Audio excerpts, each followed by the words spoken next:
Hey guys, Josh here with Josh and Hunter's Adventures, and welcome back to another episode. Today's video, we're going over 5 spinning reel mistakes that I have seen fishermen make. I want to go over some of the things to maybe help you be a better fisherman, enjoy your time out on the water when you get to go fishing. If this is your first time visiting our channel, please go down, hit that subscribe button, and turn on the notification bell. That way you know when we put out videos. Alright guys, so let's jump straight into this. The first thing I want to talk to you guys about is, I see a lot of people spooling either way too much line on the reels or not enough. If you've watched any of my line spooling videos, this will be a great tip for you to go back and watch on that. Basically, so what happens is if you don't put enough line on there, it's going to hurt your casting distance. If you put too much line on there, the line's just going to jump off the spool just crazy, and it's going to cause, you know, just excess line out here, and it's going to get into knots and everything else. So that is one of the biggest things that I see, is people just putting either way too much line on there or not enough line on their spinning reel. Alright, so the number 2 thing that I see people doing is using the wrong size reel. I mean, sometimes I've seen people out there that are throwing like a Ned rig with a huge, like something you'd see like in like catfishing reel, or a, you know, big deep sea reel. I mean, it's just crazy. For bass fishing, you don't need that. I mean, this is a 2500. This is a Daiwa Revros. I have a review on this reel. Be sure to check it out. I think you guys will really enjoy it. It's a great reel. It's a $50 reel, so it is budget friendly. But yeah, guys, you don't need giant, big reels for bass fishing. And now, if you are fishing for catfish or big carp, now that would be a different story.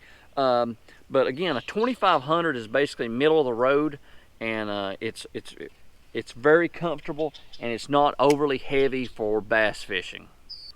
All right, so number 3, I see a lot of people doing this. They'll cast out, okay? They'll cast out, and they'll turn their reel just like that right there. That is the worst thing that you can do to a reel like that, is to turn it over with the handle. So what I recommend you doing is cast out and just flip the bell over. It's that simple. It's that simple.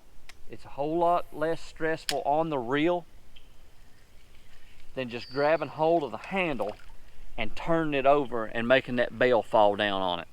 I mean, that's just, I don't like that at all. I mean, take care of your equipment, guys, and you know, this stuff is not cheap. All right, the 4th thing I see a lot of people doing, and we're all guilty of this one, is not setting the drag right, okay? I mean, either way too loose or way too tight, you know?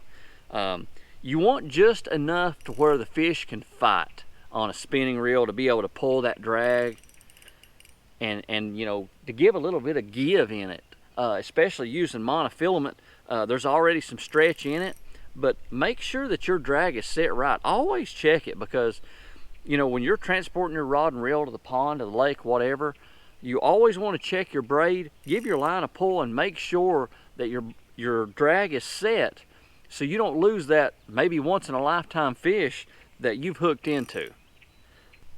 All right, my 5th thing that I have seen people doing while I've been out fishing is they'll cast out there, and everybody gets them over time. You'll have a bunch of loose line come off.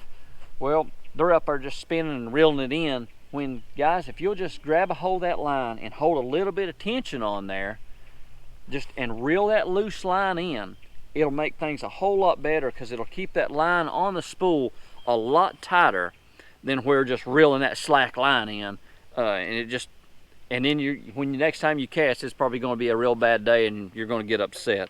So make sure, if you have any loose line, you just reach up here and grab the line and just hold it and keep tension on it while you're spooling it up. Guys, it's just some of the things that I've seen people doing that I just want to go over with you and maybe help you become a better fisherman. I know there's a lot of new people out there learning how to fish, and I'm trying to help people out the best way that I can. Guys, I hope you enjoyed this video. If you did, please leave me a thumbs up. And if you have any comments, please leave them down below. I'll be glad to answer them the best way that I can.